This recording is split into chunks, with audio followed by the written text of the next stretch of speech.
Right. Praise the lord అండి.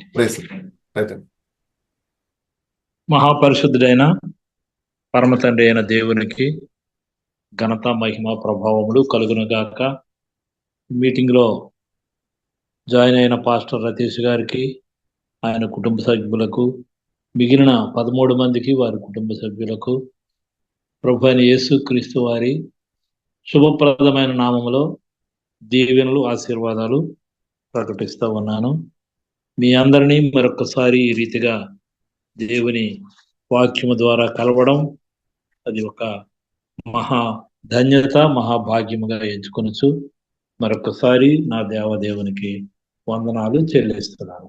పిల్లరా, Bible ఉన్నవాళ్ళు తెరచి ఉంచాలని కోరుతున్నాను. ముఖ్యంగా మార్కు సువార్త 9వ అధ్యాయము 2వ వచనం నుంచి మనము 6వ వచనం వరకు ఒక 4 వచనాలు మాత్రము మనం చదువుదాము. తరువాత దేవుని వాక్యాన్ని గురించి మనం కొంచెం దేవుడిచ్చిన తలంపుల్ని పంచుకుందాం. ఓకే, ఎవరైనా ఒకరు చదివితే మంచిది. మార్కు సువార్త 9వ అధ్యాయము 2 నుంచి 6 వరకు.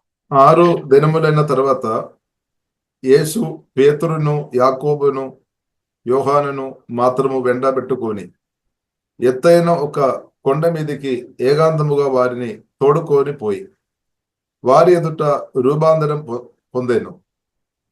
అందులో ఆయన వస్త్రములు ప్రకాశమానమైనవి, మిగులు తెల్లనివి ఆయను. లోకమందు ఏ శాఖలీయును అంద తెల్లగా సెలవ చేయలేదు. మరియు మోషేయు ఏలియాయు వారికి కనబడి యేసుతో మాట్లాడుచుండిరి. అప్పుడు పేతురు, బోధకుడా, మనమిక్కడ ఉండడం మంచిది. మేము నీకు ఒకటియు, మోషేకు ఒకటియు, ఏలియాకు ఒకటియు 3 పర్ణశాలలు కట్టుదమని చెప్పాను. వారు మిగులు భయపడరి గనుక తాను చెప్పవలసిన దేవం అతనికి తెలియలేదు. దేవుడి మాటలను దీవించి ఆశీర్వదించును గాక. ప్రియులారా, క్రైస్తవ జీవితంలో ముఖ్యంగా 3 ప్రాముఖ్యమైన ఘట్టాలు ఉంటాయి. మనందరికీ తెలుసు అది. ఒకటి ప్రార్థన, దానికంటే గొప్పది స్తుతి ఆరాధన, దానికంటే గొప్పది వాక్యము. ఈ 3 ఖచ్చితంగా మనం ఫాలో అవుతూ ఉంటాం. ప్రతి సేవకుడు ఫాలో అవుతూ ఉంటాడు. ప్రార్థన ఉంటుంది, స్తుతి ఆరాధన ఉంటుంది, తర్వాత వాక్యము కూడా ఉంటుంది. అది సంఘంలోనైనా ఉండాలి, వ్యక్తిగత జీవితంలోనైనా ఉండాలి, కుటుంబం జీవితంలోనైనా ఉండాలి. అయితే ఈ 3 గుర్తుపెట్టుకోండి. ఒకదానికి మించిన ప్రాముఖ్యత ఇంకో దానికి ఉండాలి అని నేను చెప్తూ ఉన్నా. ప్రార్థన, దానికి మించిన స్తుతి మనం చేస్తుండాలి, స్తుతి ఆరాధన. దానికి మించిన ప్రాధాన్యత వాక్యానికి ఇస్తూ ఉండాలి. ఇది ప్రాథమికంగా ప్రతి విశ్వాసి కానీ సేవకుడు కానీ ఉండవలసిన ఒక ప్రథమ లక్షణం. సరే, ఇప్పుడు ఈ దినాన్ని మనము టాపిక్లోనికి వస్తే, ఈ ఈ ఈ టాపిక్ అనేక సంవత్సరాల నుంచి మనం వింటున్నాం. రూపాంతరం గురించి వింటున్నాము, చెప్తున్నాం. వెరీ ఫెమిలియర్ సబ్జెక్ట్, చాలా మందికి తెలుసు. యేసు ప్రభువు రూపాంతరము చెందడము అనేది మనం అందరికీ తెలిసినదే. కానీ ఈ దినాన్ని మరొక ప్రత్యేకమైన రీతిలో దేవుడు మనతో మాట్లాడిన మాటలు, ఒకటి మనం నేర్చుకున్నది ఏంటి, 2 నేర్చుకున్న దానిని మనం ఎలాగ ఉపయోగించాలి అనేటటువంటి విషయము పరిశుద్ధాత్మ దేవుడు మాట్లాడుతున్నాడు నేను గమనించాను. జాగ్రత్తగా మనం చూద్దాము, స్లోగా కొంచెం వెళదాము. ఇప్పుడు 8:30 అవుతుంది. కొంచెం ఒక ½ అన్ అవర్లో మనం ఇవి మాట్లాడవచ్చు. దేవునికి స్తోత్రము కలుగును గాక. ఏంటి దీనిలో ఉన్నటువంటి అసలు inner heart of the God అనేది మనము కొంచెం నేర్చుకోవాలని ప్రత్యేకంగా నేను ఆశపడుతూ ఉన్నాను. మనం తీసుకున్నటువంటి ప్యాసేజీ ఈ ఈ రూపాంతరం గురించి ముగ్గురు సువార్థికులు రాశారు. మొదటి పాయింట్ అది. ముగ్గురు సువార్థికులు రాశారు. మత్తయి రాశాడు, మార్కు రాశాడు, తర్వాత లూకా కూడా రాశాడు. యోహాన్ రాయలే. సరే, అది వేరే విషయం. ఇంకొక సంగతి ఏం జరిగిందంటే, ఇక్కడ 6 దినములైన తరువాత అని 2వ వచనం ప్రారంభమవుతుంది. 6 దినములైన తరువాత అని. జాగ్రత్తగా చూడండి. 6 దినములైన తరువాత అంటే ఈ 6 దినాలు ఎందుకు గడిచింది? అంతకుముందు ఏం జరిగింది అని మనం ఆలోచన చేస్తే ఈ 8వ అధ్యాయం అంతా చదివితే మనకు అర్థమవుతుంది 6 దినాలు ఎందుకు పట్టింది. అతను రూపాంతరపు కొండకు వెళ్ళడానికి 6 దినాల సమయం తీసుకున్నట్లుగా మనం గమనించగలం. మరలా చెప్తున్నాను, ఆయన రూపాంతరపు కొండకు వెళ్ళడానికి 6 దినముల సమయం తీసుకున్నారు. ఇవి దేనికి గుర్తు? ఎందుకు అంత సమయం తీసుకున్నారని మనం ఒకసారి ఆలోచన చేస్తే చూద్దాం. ఒకసారి నిర్గమకాండములో ఈ ప్రస్తావన ఉంది. నిర్గమకాండంలో రాసుకున్న వాళ్ళు దయతో రాసుకోండి, పర్వాలేదు. నిర్గమకాండంలో ఈ ప్రస్తావన ఎలాగుందంటే 24వ అధ్యాయము 15-16 వచనాలు మనం చూద్దాం. నిర్గమకాండము 24వ అధ్యాయము 15-16 చదవండి. అతడు చదవండి. పెద్దలను చూచి, మేము మీ వద్దకు వచ్చు వరకు ఇక్కడనే ఉండుడి. ఇగో అహరోను హూరును మీతో ఉన్నారు. ఎవరికైనాను వ్యాజ్యమున్నడలా వారి వద్దకు వెళ్ళవచ్చునని వారితో చెప్పాను. మోషే కొండ మీదకి ఎక్కినప్పుడు ఆ మేఘము కొండను కమ్మాను. యెహోవా మహిమ సీనాయి కొండ మీద నిలిచాను. మేఘము 6 దినములు దాన్ని కమ్ముకోనేను. అది అక్కడ ఏమనుంది? మేఘము 6 దినములు కమ్ముకొనెను. 7వ దినమున ఆయన మేఘములో నుండి మోషేను పిలిచాను అని తర్వాత ఉంటారు. ప్రియులరా, ఈ 6 దినాలు అనేటటువంటిది మానవ జీవితంలో చాలా ప్రాముఖ్యమైనవి. రూపాంతరం అంటే ఒక మహిమ, రూపాంతరం అంటే ఒక గ్లోరీ. ఆ గ్లోరీ పొందుకోవాలి అంటే దానికంటే ముందు శోధనలు, బాధలు, ఇరుకులు, ఇబ్బందులు, కష్టాలు, నష్టాలు, శ్రమలు, శోధనలు అన్నీ ఉంటాయి. ఇవన్నీ మన ప్రభువు వారు చేశారు అని చెప్పడానికి, అనుభవించారు అని చెప్పడానికి ఇక్కడ మోషే అని ప్రస్తావన నేను తీసుకొచ్చాను. మోషే కూడా 6 దినాలు ఏమైంది? ఆ కొండ ఎక్కాడు. ఎక్కిన తర్వాత మేఘము కమ్మేసింది, అంతే. కొండ మేఘం ఎప్పుడైతే కమ్మేసిందో ఆ వ్యక్తి ఇంకా కనబడ్డాడు. ఎప్పుడైతే వ్యక్తి కనబడలేదో ఎదుటి వాళ్ళకి చాలా టెన్షన్ ఉంటుంది. ఇంకా ఆ వ్యక్తికి కూడా చీకట్లోనో, భయములోనో, స్వాదంలోనో, బాధల్లోనో ఉన్నట్టుగా ఉంటుంది ఇది ఇతరులకి కనబడినప్పుడు. కాబట్టి ఆ మేఘం ఎప్పుడైతే కమ్మేసిందో, శోధనలు ఎప్పుడైతే కమ్మేశాయో, ఆ శోధనలు వెనక గొప్ప గ్లోరీ ఉంది, గొప్ప మహిమ ఉన్నది, గొప్ప రూపాంతరం ఉన్నది అనే విషయాన్ని మనం గమనించాలని నేను కోరుతున్నాను. మోషేని బట్టి మనం ఈ విషయం అర్థం చేసుకోవచ్చు. అదే ప్రభువు వారు అదే ఫార్ములాని ఇక్కడ ఆచరించారు. 6 దినములైన తరువాత. ఇది చాలా ఇంకా లోతుగా దీన్ని చెప్పొచ్చు, కానీ షార్ట్ కట్లో నేను చెప్పుకెళ్తున్నాను. శోధనలు వచ్చినప్పుడు, బాధలు వచ్చినప్పుడు, ఇబ్బందులు వచ్చినప్పుడు వీటి తరువాత వెంటనే ఒక మహిమ వస్తుంది. ఈ రూపాంతరంలో మనం మొట్టమొదట తెలుసుకోవాల్సింది ఏంటంటే ఆయన మహిమను మనం పరిశీలించాలి, అంటే ఎగ్జామిన్ చేయాలి. అతని గ్లోరీని మనం ఎగ్జామిన్ చేయాలి. ఎగ్జామిన్ చేయాలంటే మన కళ్ళ ముందుకు ఆ సీన్ తెచ్చుకోవాలి. ఆయన ఎలాగ అనుభవించాడు, ఆయన గ్లోరీ ఎంత గొప్పగా ఉంది, ఆయన గ్లోరీని మనం చూసి తట్టుకోగలమా అనేటటువంటి దాన్ని మనం ఎగ్జామిన్ చేయవలసినటువంటి అవసరం ఉంది. చిన్న సింపుల్ పాయింట్స్లో మనం నేర్చుకుంటే ఆయన మహిమను మనము పరిశీలించడం అనేటటువంటిది ఒక బిగ్గెస్ట్ యాటిట్యూడ్ అనమాట. ఒక మహిమ జరగబోతుంది, ఆయన గ్లోరీ అక్కడ బయలుపరచబడబోతుంది. అది మనం అబ్జర్వ్ చేస్తే మనకు కొన్ని సత్యాలు బయటకు తెలుస్తాయి. ఇక్కడ మేఘం కమ్ముకుంది. అప్పుడు ఏమైందట, 7వ దినమున ఆయన మేఘములో నుండి మోషేను పిలవగా, అంటే మేఘాలన్నీ తొలగిపోయిన తర్వాత మోషే అని పిలిస్తే ఆ స్వరము చుట్టూ ఉన్న వాళ్ళందరికీ కనబడితే, అది వినబడితే, అక్కడ ఆ మహిమని వీరందరూ చూసి ఆ మహిమను పరిశీలిస్తున్నారు, ఆ గ్లోరీని పరిశీలిస్తున్నారు అని అర్థం.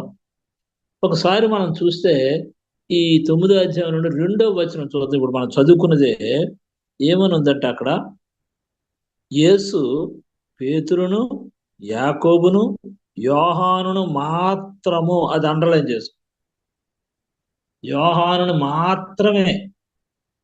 ఇతనికి 12 మంది శిష్యులు, కొంతమంది కొన్ని పనుల కొరకు ఉన్నారు. ఈ ముగ్గురు ఈయన పర్సనల్ వర్క్స్ కోసం ఉన్నారు అనేది మనకు అర్థమవుతుంది. అంటే వెరీ క్లోజ్గా ఉన్నవారు, ఆయనకి చాలా సన్నిహితంగా ఉన్నవారు ఈ ముగ్గురు అని మనకి అర్థమవుతుంది. ఎందుకంటే వారినే ఎందుకు తీసుకెళ్ళాలి, దగ్గర వాళ్ళు ఎందుకు తీసుకెళ్ళకూడదు అని మనం ఆలోచన చేయాలి. ఈ ఆలోచన చేస్తే ఏమవుతుందంటే, ఇక్కడ ఎవరెవరిని తీసుకెళ్లారు? పేతురుని తీసుకెళ్లారు, యోహానుని తీసుకెళ్లారు, తర్వాత అంటే యాకోబుని తీసుకొని వెళ్ళారు. దీనికి కారణాలు ఉన్నాయి. వాళ్ళని ఎందుకు తీసుకెళ్ళాలని దానికి మనం కారణాలు చూద్దాము ఒక క్షణం తర్వాత. యెహోవా మహిమ ఆ కొండ శిఖరం మీద ఎలాగ కనిపించిందట వాళ్ళకి? దహించు అగ్ని వలె కనబడింది. అది చూసిన వాళ్ళందరికీ భయం పుట్టేసింది. భయం పుట్టేసిన తర్వాత ఇశ్రాయేలు ప్రజలందరూ కూడా గుండెలు బాదుకుంటున్నారు. అక్కడ ఆ నిర్గమకాండం ఇందాక మనం చదివిన భాగం చూస్తాం. మోషే మేఘములో ప్రవేశించాడు, కొండ మీదకి ఎక్కిపోయాడు. అంతే. 6 దినాలు మేఘము కమ్ముకుంది. 7వ దినం మేఘములో నుంచి దేవుడు కనిపించి మోషేని పిలుస్తాడు. పిలిచిన తర్వాత అతను కొండ మీదకి ఎక్కిన తర్వాత 40 దినాలు అక్కడ ఉంటాడు అనేది అది వేరే విషయం. ఇక్కడ మనము ఆయన మహిమను మనం ఎలా పరిశీలించాలి చూస్తే, ఇక్కడ 2వ వచనంలో ఏముందంటే, ఆయన వారి ఎదుట రూపాంతరము పొందెను అనేది 2వ వచనంలో మనకున్నది. రూపాంతరము పొందాను, దాన్ని ఇంగ్లీష్లో ట్రాన్స్ఫిగరేషన్ అంటాం. ఇక్కడ కనబడినటువంటి విషయం ఏంటంటే, ప్రత్యేకంగా మనం చూస్తే ఆయన గ్లోరీని మనము ఎగ్జామిన్ చేసినప్పుడు, ఆ సీన్ను మనం ఊహించుకుంటున్నప్పుడు, ఆ రూపాంతర పరిస్థితిని అనుభవిస్తూ ఉన్నప్పుడు, జరగబోతున్న అంశాలు ఒక్కటొక్కటి అక్కడ కనబడుతూ ఉన్నప్పుడు, ఇది మనం కూడా దీనికి తగుదుమా, మనం కూడా ఇలా మారగలమా, మనం కూడా ఈ మహిమను పొందుకోగలమా, మనం కూడా ఈ తేజస్సును పొందుకోగలమా, మన వస్త్రాలు కూడా ఇలాగే షైన్ అవుతాయా, మన ముఖాలు కూడా ఇలాగే షైన్ అవుతాయా అనేటటువంటి ఒక సెల్ఫ్ క్వశ్చనింగ్ రావాలి. ఆ సెల్ఫ్ క్వశ్చనింగ్ వచ్చేస్తే మనం ఇంచుమించు ఆయన మహిమను పరిశీలించిన దానికి గొప్ప ఉదాహరణగా మనం తెలుస్తాయి. ఇక అలాగే లూకా 9:29లో, మత్తయి 17:2లో, నిర్గమకాండం 34:30లో ఈ వీళ్ళ ప్రస్తావన ఉంది. ఆ మహిమను ఎలాగైతే వీరు చూస్తారు అనేటటువంటిది ఆ రిఫరెన్స్లన్నీ చదవలేమో. ఆ మహిమను చూడడానికి ముఖ్యంగా వీళ్ళు ఎలాగ అబ్జర్వ్ చేశారంటే, ఆ సీన్ని కళ్ళెదుట చూస్తున్నారు. ప్రత్యేకించి ఈ ముగ్గురు కూడా అక్కడ ఏం సీన్ జరుగుతుందో ఆ సీన్ని చూసి దాన్ని పరిశీలనగా అబ్జర్వ్ చేస్తున్నారు. ఆ మహిమను పరిశీలిస్తున్నారు. ఎవరెవరు? పేతురు, యోహాను, యాకోబులు. ఇవన్నీ వారిని మాత్రమే ఎందుకని మనం ఆలోచన చేస్తే, ఇప్పుడు కొంచెం లోతుగా మనం ఆలోచన చేసినట్టే, పేతురు మీద ఏమన్నాడంటే, ఈ బండ మీద నా సంఘాన్ని కడతాను. ఇంకెవ్వరికి అలా చెప్పలేదు. కాబట్టి ఖచ్చితంగా పేతురు ఆయనకి అనుకూలంగా ఉన్నాడు. ఎందుకంటే దేవుడు తన వధువైన సంఘాన్ని కట్టబోతున్నది బండ మీదే. కాబట్టి ఆ పేతురుకు ఉన్నటువంటి ఆ గొప్ప, ఈ నన్ను ఎవరని అనుకుంటారంటే, నీవు సజీవుడు అయిన దేవుని కుమారుడు అన్నాడు. కాబట్టి ఎవరైతే ఆ మాట అంటారో వాళ్ళ మీద దేవుడు తన సంఘాన్ని కడతాడు. This is for sure. పేతురు చెప్పాడు, నేను ఈ బండ మీద సంఘాన్ని కడతానని యేసయ్య చెప్పేసి. మనం ఆ మాట చెప్పగలిగితే, అవును నీవు సజీవుడమైన దేవుని కుమారుడివే, దీనిలో తేడా లేదు అంటే, మన మీద సంఘాన్ని కట్టడానికి దేవుడు సిద్ధంగా ఉన్నాడని అర్థం. ఇక యోహాను యాకోబులు ఎందుకు? యోహాను ఏం చేశాడు? ఆ శిలువ దగ్గర అందరూ విడిచిపోయిన తల్లిని ఇతనికి అప్పచెప్పిన వరకు కూడా అక్కడ ఉండి, యేసయ్య ఆ రక్తపు మడుగులో ఉండి ఒక మాట చెప్తాడు, ఇదిగో నీ తల్లి, ఇదిగో నీ కుమారుడు. అంటే సంఘాన్ని భరించడానికి సిద్ధంగా ఉన్న వ్యక్తి అని అర్థం. సంఘాన్ని భరించడానికి, సంఘాన్ని నడిపించడానికి, సంఘాన్ని మొయ్యడానికి సిద్ధంగా ఉన్న వ్యక్తి యోహాను అని అర్థం. అక్కడ రెండో వ్యక్తి యోహాను. ఇక మూడో వ్యక్తి యాకోబు. ఎందుకు? యాకోబు ఏం చేశాడంటే, వీళ్ళిద్దరి కంటే ఇంకొక అడుగు ముందుకేసి తాను రాసినటువంటి పత్రికలలో ఎంత చక్కగా చెప్పాడంటే, బోధకులమైన మనము మరి ఎక్కువగా నష్టపోకుండా, మరి ఎక్కువగా తీర్పుకి గురి కాకుండా మనల్ని మనము సరి చేసుకోవాలని చెప్పినటువంటి ఒకే ఒక గొప్ప పాస్టరు లేకపోతే సేవకుడు అయినటువంటి యాకోబు. ఆయన పత్రికల్లో చూస్తే చాలా నిగూఢమైన భావాలు రాస్తాడు. ఈయన ఎప్పుడు కోడిలు యేసు ప్రభు రూమును ఆనుకొని ఉండేవారు. కాబట్టి ఆ ఇంటర్ రిలేషన్షిప్ వాళ్ళకి ఉంది. కాబట్టి దేవునితో ఎవరికైతే ఇంటర్ రిలేషన్షిప్ ఉంటుందో వారిని దేవుడు తన సంఘం కొరకు, తన పరిచర్య కొరకు, వధువు సంఘం పెండ్లి కొరకు, ఎత్తబడిన సంఘంలో ఉండడానికి దేవుడు ఆధిక్యతలు ఇస్తాడనే విషయాన్ని ఈ సందర్భంగా నేను తెలియజేస్తున్నాను. అందుకు వారికే ఆ ఆధిక్యత వచ్చింది, తక్కిన వాళ్ళకి రాలే. ఈ ఆధిక్యత మాత్రమే కాకుండా వాళ్ళు ఏం చూస్తున్నారు అక్కడ ఆ కొండ మీద? ఎవరెవరు కనబడుతున్నారు? జాగ్రత్తగా చూద్దాం. చూడండి, 3-4 వచనాలు మనం చూస్తే, తెల్లని వస్త్రములు, ప్రకాశమానమైనవి, మిగుల తెల్లవి అయిపోయింది. ఇంకా అక్కడ మరి చీకటి అనేది లేదు. మహా తేజస్సు ఆవరించింది ఆ కొండంతా. మహా తేజస్సు ఆవరించేసిన తర్వాత లోకమంది ఏ చాకలి కూడా అంత తెల్లగా చలవ చేయలేడట బట్టలను. మరియు మోషేయు ఏలియాయు వారికి కనబడి యేసుతో మాటలాడుచుండిరి. ఇక్కడ ఒక ప్రశ్న మిమ్మల్ని వేస్తా. యేసుతో ఏం మాట్లాడుతుండ్రండి వాళ్ళు? యేసు ప్రభుత్వం ఇద్దరు ఏం మాట్లాడుతున్నారు? అక్కడ స్పష్టంగా బైబిల్లో రాసి ఉంది, వారు యేసుతో మాటలాడుచుండిరి. అయితే ఎందుకు కేవలము మోషే అని, కేవలము ఏలియా కన్నా వచ్చారు? తక్కినటువంటి దైవజనులు ఎంతమంది లేరు? అబ్రహాం లేడా? యోసేపు లేడా? నోవహు లేడా? హానోకు లేడా? ఎంతమంది లేరు? వారిని ఎందుకు రాలేదు? వీళ్ళిద్దరూ ఎందుకు వచ్చారంటే దానికి ఒక రీజన్, దానికి ఒక ప్రత్యేకమైన రీజన్. ఏంటంటే ఆ రీజను జాగ్రత్తగా మనం గమనిస్తే మీకు 2 వచనాలు చూపిస్తాను. ఆ 2 వచనాలు మీకు నేను చూపిస్తాను. ఒకటి ఏం చేశారంటే, మోషే గురించి మనం చూస్తే నిర్గమకాండంలో చివరి అధ్యాయంలో 40 అధ్యాయము 34, 35 మనం చూస్తే, నిర్గమకాండం 16-10లో ఏముంది చూడండి. నిర్గమకాండం 16-10 నేను కూడా తీస్తా. నిర్గమకాండము 16:10. అట్లు అహరోను ఇశ్రాయేలు సర్వ సమాజముతో మాట్లాడుచుండగా వారు అరణ్యము వైపు చూచిరి. అప్పుడు యెహోవా మహిమ ఆ మేఘములో వారికి కనబడాను. అది మేఘం సంగతి.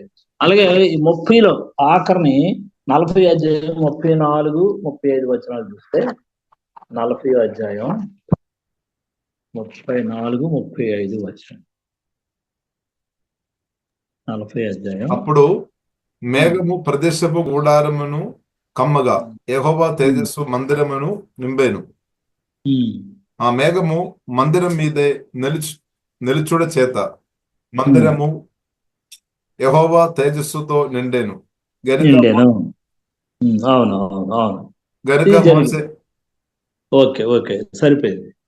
ఇదంతా కూడా ఆ మేఘం యొక్క మహిమ గురించి మనం చెప్పుకున్నాము. మహిమ అయిపోయిన తర్వాత మోషేని తీసుకెళ్ళి ఒక దగ్గర సమాధి చేస్తారు. అది మనకి ఆ రిఫరెన్స్ నేను ఇప్పుడు చెప్పలేను, కానీ సమాధి చేయడం మనకు తెలుసు. మోషేని సమాధి చేశారు. అలాగే ఏలియా ఏమయ్యాడు? బైబిల్లో ఇద్దరు తమ యొక్క మరణాన్ని రుచి చూడకుండా ఉన్నవారు. 1 హానోకు, 2 ఏలియా. ఏలియా మరణం రుచి చూడలే, అలాగే వెళ్ళిపోయాడు అంతే పరలోకానికి. రథాలు వచ్చాయి, తీసుకొని వెళ్ళిపోయాయి. మోషే ఏం చేశాడు? ఆయన్ని పాతి పెట్టారు. ఇక్కడ 2 లోతైన అర్థాలు ఏంటంటే, యేసు ప్రభు వారు కూడా వారిద్దరు వచ్చి ఆయనతో మాట్లాడడానికి కారణం ఏంటంటే, యేసు ప్రభు వారు చేయబోతున్న పనికి వీళ్ళిద్దరూ సాక్ష్యంగా ఉన్నారు. ఒకటి ఏంటి? ఆయన వచ్చినప్పుడు మృతులందరూ కూడా తిరిగి లేస్తారు అనే దానికి మోసే గుర్తు. ఆయన వస్తే మృతులు తిరిగి లేస్తారు అంటే మోసే మరణించాడు కాబట్టి తిరిగి లేస్తాడు. అలాగే సజీవులమై ఉండు మనము ఆయనతో కూడా ఎత్తబడతాం. తెస్సలోనికలు రాసిన పత్రికలు ఇవి ఉన్నాయి 4 అధ్యాయాలు. ఇప్పుడు ఏలియా సజీవుడే, అతను ఎత్తబడ్డాడు. మనం కూడా సజీవులమై ఉంటే ఎత్తబడతాం.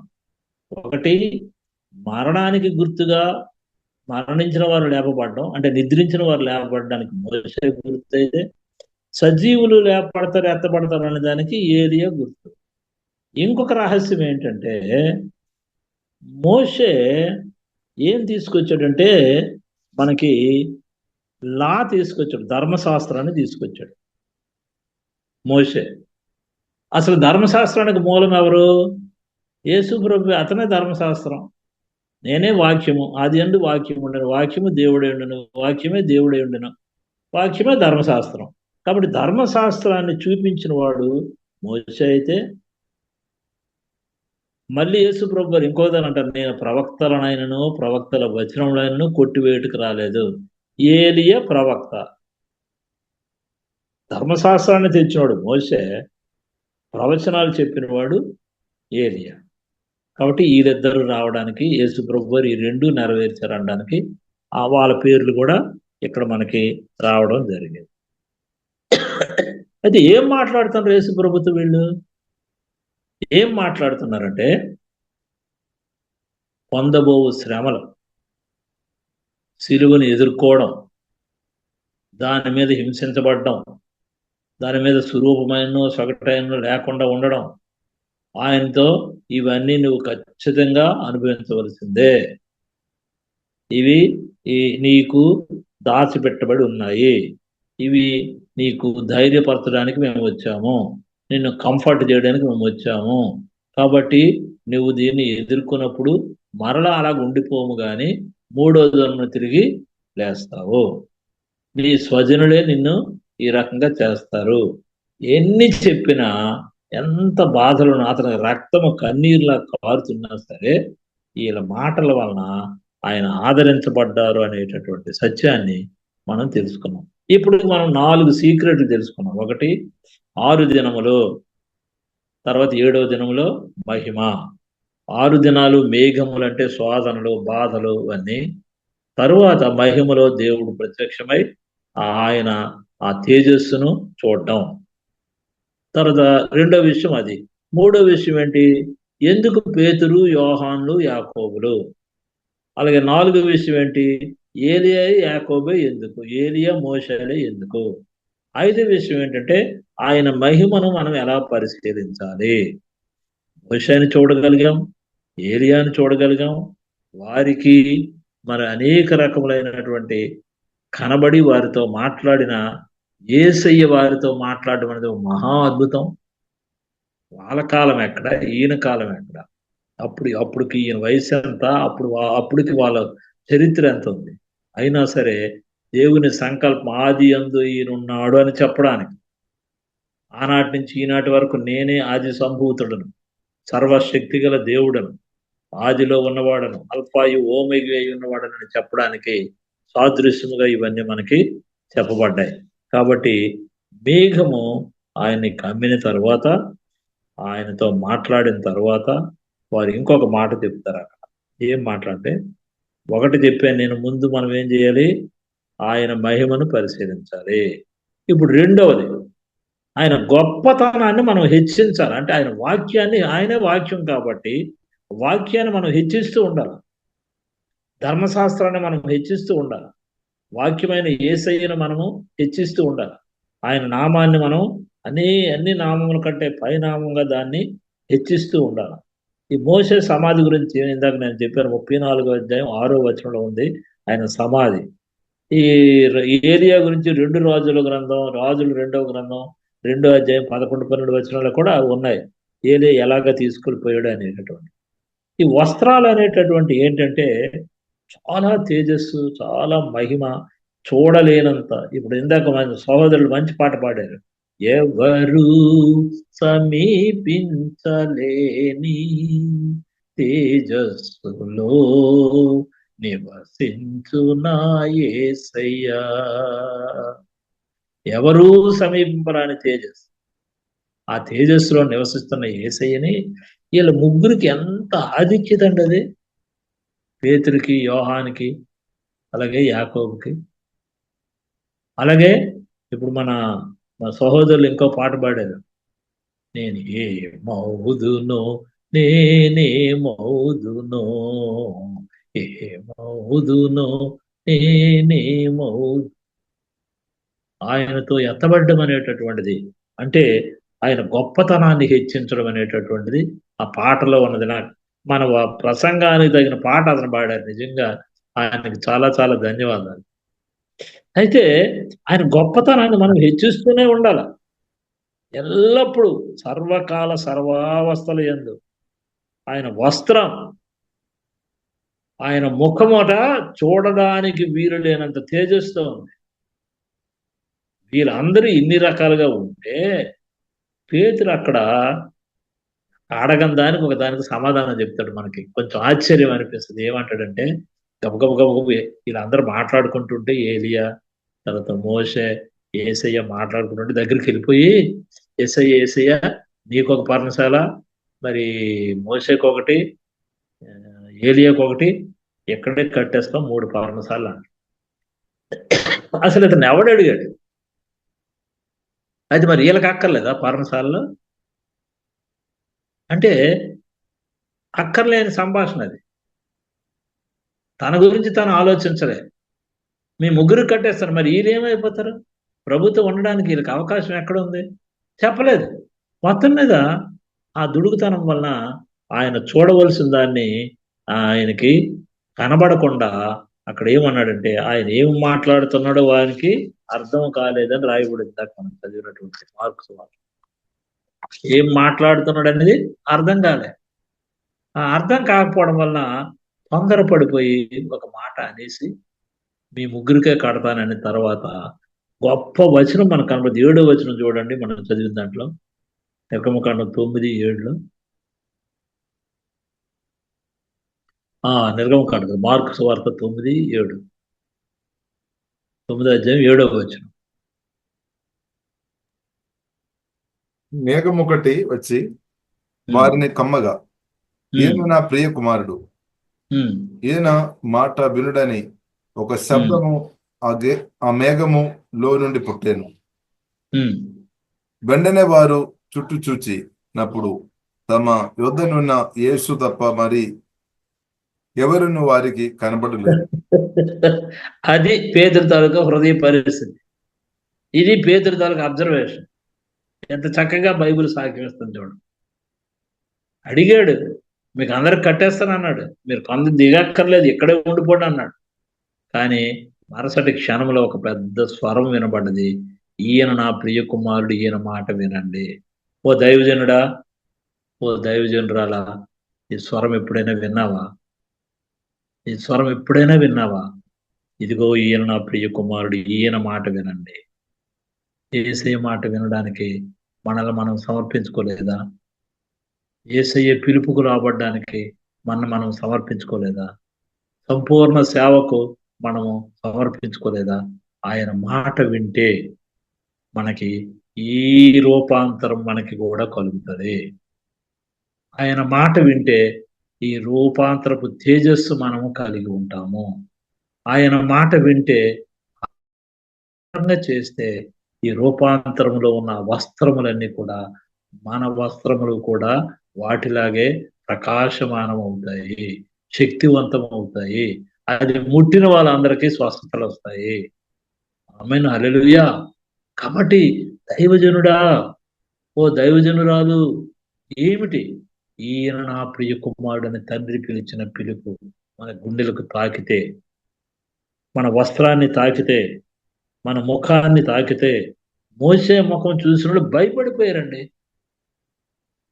మన నిర్గమకాండంలో మోసే ముఖం చూసిన వాళ్ళు ముఖం చూడడానికి భయపడిపోయారు అంతే. కాబట్టి ఇది ఎంత మనం దాన్ని, ఆయన గొప్పతనాన్ని హెచ్చరించాలంటే మన జ్ఞానం సరిపోదు. మనం చేయవలసినంత ఒక్కటే, మూడో పాయింట్ ఏంటంటే, ఆయన కృపా కనికరాలు పొందే అనుభవం మనం కలిగి ఉండాలి.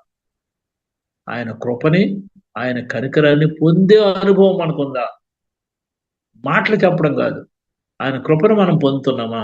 ఆయన కనికరాన్ని పొందుతున్నామా? ఆ అనుభవం మనకుందా?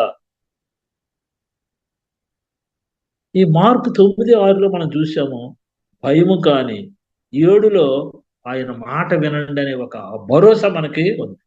6లో భయం వచ్చింది, వెంటనే 7వ మాటలో ఏముంది? ఈయన నా ప్రియ కుమారుడు, 7వ వచనంలో ఈయన మాట వినండి అనేటటువంటిది. సనుగులు ఉంటాయి, అనాలోచితమైన మాటలు ఉంటాయి. ఇవన్నీ కూడా ఆయన కృప దగ్గర నిలబడగలిగినటువంటి పరిస్థితి ఉండదు. ఈ అనుభవాన్ని మనం పొందితే, ఈ రూపాంతరం స్థితిలో మనం వెళ్ళగలిగితే, ఇప్పుడు నేను చెప్పిన 7-8 మర్మాలు కూడా మన స్వంతం అవుతాయి. మన బాధ్యత ఏంటి? దీనివల్ల మనం ఏమి నేర్చుకున్నాము? ప్రభువా, నాకు కూడా అట్టి రూపాంతరపు స్థితి కావాలయ్యా. ప్రభువా, నేను ఒక పేతురుని కావాలి. ప్రభువా, నేను ఒక యోహాన్ని కావాలి. ప్రభువా, నేను ఒక యాకోబును కావాలి. అలాగే ఏలియాకి ఇచ్చిన ఆధిక్యత, మోషేకి ఇచ్చిన ఆధిక్యత నాకు కూడా కావాలయ్యా. నా ముఖం కూడా తేజస్సుగా వెలిగిపోవాలి నాయన. నన్ను చూసిన వారందరూ నిన్ను చూసిన వారుగా ఉండాలయ్యా. నన్ను చూసిన వారందరూ నిన్ను కొనియాడిన వారుగా ఉండాలి నాయన. అట్టి గొప్ప రూపాంతరపు వెలుగు నన్ను కమ్ముకోవాలి ప్రభు అని మనము ఆయన కృపని పొందుకునే వారంగా ఉన్నట్లయితే మనము దీవెన కారకులమే, ఆశీర్వాద కారకులమే. మనం ఎవరికి ప్రార్థన చేసినా, నా యందు మీరును మీ యందు నా మాటలలో నిలిచి ఉండిన ఎడల మీకు ఏది ఇష్టమో అది అడగండి, అప్పుడు అవన్నీ మీకు అనుగ్రహించబడను. ఇప్పుడు మీరు చేసిన ప్రార్థనలన్నీ సింపుల్ గ్రాంట్ అయిపోతాయి అంతే. సింపుల్. అది మనకేదో పెద్ద టాస్క్ లాగా ఉంటుంది, కానీ అది ఏమీ కాకుండా సింపుల్ గ్రాంట్ అయిపోతుంది. నేను చెప్తాను, మళ్ళీ చెప్తాను, ఈ రూపాంతరపు స్థితి మనం కలిగి ఉండడానికి ప్రయాసపడదాము గాక. దేవుడు మిమ్మల్ని అందరినీ నిండారుగా దీవించి ఆశీర్వదించును గాక. ఈ మాటల చేత ఒకరము బలపరుచుకుని దేవుని కృపలో ఆయన రాజ్యము కొరకు కొనసాగుదాము గాక. ఆమేన్. Praise the lord.